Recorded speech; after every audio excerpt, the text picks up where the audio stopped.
Hello. Tonight we're going to talk about our true self.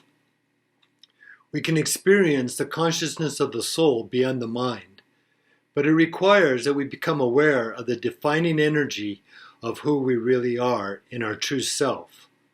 The soul with a body and a mind, not a body and mind with a soul. It is hard for us to perceive our true nature because our consciousness is guided by our body and mind externally and not our expansive soul internally. So our focus is on the future and past and not on the present moment. Therefore, to perceive the consciousness of the soul, we need to transmit our consciousness inward and focus our attention on the present moment and witness our thoughts that arise about the past and future. In Christianity, we call this purification of the mind, because our mind channels our consciousness to the external through our body. But as our mind is cleansed, we start to witness our thoughts and body from the seat of the soul, our true being. We don't eliminate our past, future, or inner thoughts, but just witness them without attachment, curiosity, or encountering their emotions, getting sucked into reactions. There are different dimensions of consciousness. The physical level of sensation and emotions that are associated with the mental level of thinking, and then the spiritual level that transcends the body and mind and is the highest dimension. We can perceive ourself as pure awareness after a spiritual journey through the physical, mental, and finally to the spiritual level, where we rest in the seat of consciousness. Our physical and mental identities are magnified and intensified by society. With our ego expressions, we think we are our mind, but with attentive observation, we realize that we are the witnessing awareness. We realize that we are the inner soul and not the temporary phenomena of thoughts and emotions rebirthing our identity with a stream of thoughts from one moment to the next. Deep within, we discover a peace that is intuitive and primordial, a flawless realization at the center of our being. Just being in the midst of peace with all the action of the temporary phenomena around us. The fundamental self-experience is not obvious, but the bliss associated with it is evident, much deeper than the disconnected thoughts about it, because this bliss is the ground of our being, just being. Bliss is the ocean as our thoughts and feelings are waves on the surface, which attract our focus as we overlook the bliss that is always here and now. The waves come and go with desire and excitement, but they don't satisfy like being in perfect stillness. The physical world is not the problem because it is not permanent, and happiness is not the lack of difficulties because problems are challenges that make us stronger. It is the stillness and peace inside us that gives us the ability to rise above the mind and its problems. Tranquility dissolves the root of our problem, which is a separate identity, a prison of loneliness that we can leave by waking up from our dream and not being connected to unity. With spiritual practice, we can become one with the whole, being united in our individual life by merging in our soul until we love everything in the world. When we are in unity, there is no judgment. So we don't worry about things being changed for the better or for the worse. We just are at peace in the present moment, which has an overwhelming effect on our life. In the mental state of separateness, we are running around from opportunity to possibility, looking in every space for accommodation. We are actually searching for the happiness in the wrong places, as peace appears in a moment when a door opens in our mind and we experience happiness in the here and now. The Spirit is the opening that brings deliverance from our restless mind, where in our mind we leave the consciousness of the soul to chase thought after thought, denying the peace we can feel in the present. This spiritual experience stirs and arouses us from the illusion of our separateness, initiating love, which is a unity with the object of love.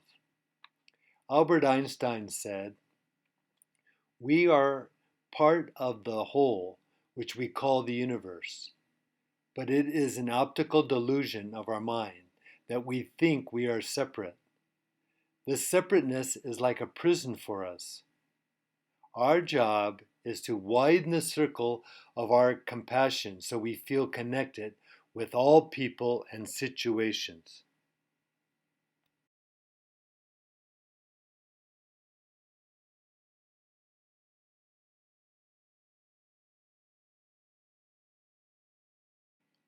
Our natural life, our existence, is a spiritual journey with high points in a mature and expanded consciousness, where we experience our true self in a soul and become who we are meant to be. We can look back at the experiences that transformed our lives, like graduating, leaving home, and getting married, or even the negative events like death of a family member or a friend. When we look back, it is like we were different people then, and we can say our awareness was different or at a different level of maturity. There is a saying that we can't bathe in the same river twice because it is flowing and always changing.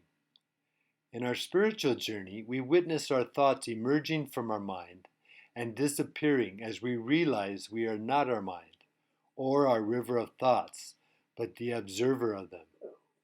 Just like the river is always changing, so are our thoughts, rising and falling, a phenomena of change that is not us, but a product of our thinking. Sit in silence and witness the peace that never changes, beyond our mind because we have no need for anything. We are happy, satisfied just being ourselves, witnessing our thoughts, like watching a river flow past us without reacting to the thoughts that arise.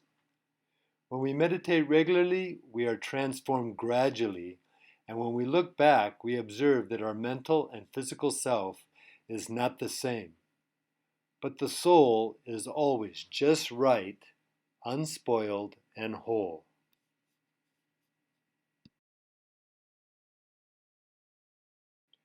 Our first opening in our spiritual journey is when we are born, transforming from our mother's womb to the material world where we become separate personalities. This is where the journey starts on our way to encounter the force field of our soul, which rests in unity with everything. We enter the physical body to expand the force field of our consciousness as we mature spiritually by using meditation, contemplation, and deep prayer to create an expanded consciousness of transformation. Love is the force that transforms our force field to a higher dimension in the one non-dual reality that we call God, where everything is connected. Obi-Wan says to Luke as they depart for the last time, "The force will be with you always." Feeling divorced from the collective consciousness is a mental condition brought on by the mental conditioning of our society to be an individual, compete, and be the best. If we are pulled away with societal pressure to be successful, then we drift away from our soul that knows our force field and the collective. That is why it is imperative that we surround ourselves with love to steer our perception, because the one real force field is always with us, as Obi-Wan reminds us. Quantum physics teaches us that what we thought was material is not material but waves of energy that create force fields that combined into one giant force field. Therefore, if everything is energy, we can match the vibration to the dimension we want to be at and change our reality. When we start our spiritual journey, the energy in the universe figures out our path. So we just have to trust and rest in the divinity within. This is the mindfulness of unfolding the present experience from moment to moment, where we are not judgmental, but just paying attention to what is before us. Our mind is a screen where we observe the universe and make our witnessing natural and not force, where we have to keep our mind clean, clear, and whole, not divided. Spirituality is not erecting limitations and perimeters, but expanding our deep space for happiness, diversity, and love to enter our life. Physics tells us everything is energy in waves, and when the waves are bound, matter appears. But microscopically, we observe nuclei bound together in electron fields. In meditation, our consciousness experiences one ocean of consciousness, or one field of consciousness in a quantum soup that contains bound energy in information or icebergs of energy in the ocean. We purify our mind by seeing the beauty around us and then expanding that view by falling in love and uniting fields, which is quantum entanglement. We don't have to leave this planet to find heaven. We don't have to die to find our soul. We just need to detach ourselves from the material world of objects and particles and rest in the quantum energy of the divinity within. Albert Einstein says, "Imagination is the highest form of research." Science tells us that there are no borders, edges, or restrictions, as everything is one ocean of energy where there is no dividing line, where one thing starts and another ends. Christianity says the same thing in a different way, saying everything is God connected and in unity. It is only in our mind where we have separate identities and perceptions that are divided, because our ego mind creates our identity. In our soul consciousness, there is no separate identity, so we don't have to make an effort to be present, because we always have been present from the beginning until now, just not aware of it. We know this from direct experience in the soul, so each one of us needs to make the spiritual journey alone to discover we are all one. Our mind separates the physical and the spiritual and has many questions, but when we have the spiritual experience of unity, our mind dissolves in the non-duality of God, in the consciousness of our soul. Spiritual maturity is when we separate ourselves from our thoughts, because we realize we are not our thoughts, so we don't react to them, because we are not the person who thinks the thoughts. We are the soul, a witness of our thoughts. The thoughts that make us nervous, worried, anxious, and stressed out make our whole viewpoint very narrow. From the viewpoint of the soul, we are pure awareness in an infinite reality where we just need to awaken by witnessing our thoughts without reacting to them. To improve the existence in our mind, we need to live in the present and observe being in the moment as we find the truth of just being ourselves.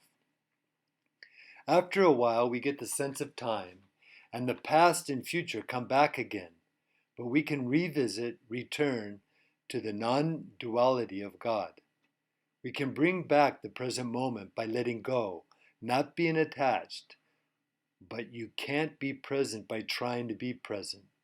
We observe our thoughts as we observe birds flying across the sky, because if a thought lingers, it stays. We think how things should be, or how they were in the past, or what is going to happen in the future as the river flows past us. Spiritual practice is becoming acquainted with the present moment by just being present in the present moment. We learn how to live in it in bliss. I was fortunate to live as a monk for a while, and there is a story that helped me remember to let go of thoughts and not hold on to them. Two monks were walking, and they came upon a fast-moving river that they had to cross. But on the same side of the river was a beautiful lady who also had to cross. The mature monk, who could have been older or younger, picked up the lady without thinking and carried her to the other side. The immature monk followed, upset because he kept thinking of the rule for monks not to touch women. The mature monk put the woman down on the other side, and they continued to walk for an hour or two, with the immature monk increasingly disturbed, distressed, and bothered. Finally, the immature monk said, "You know the rules. We are not supposed to look at or touch women, and you carried that lady across the river." The mature monk said, "I put her down 2 hours ago, but you have been carrying her in your mind for over 2 hours.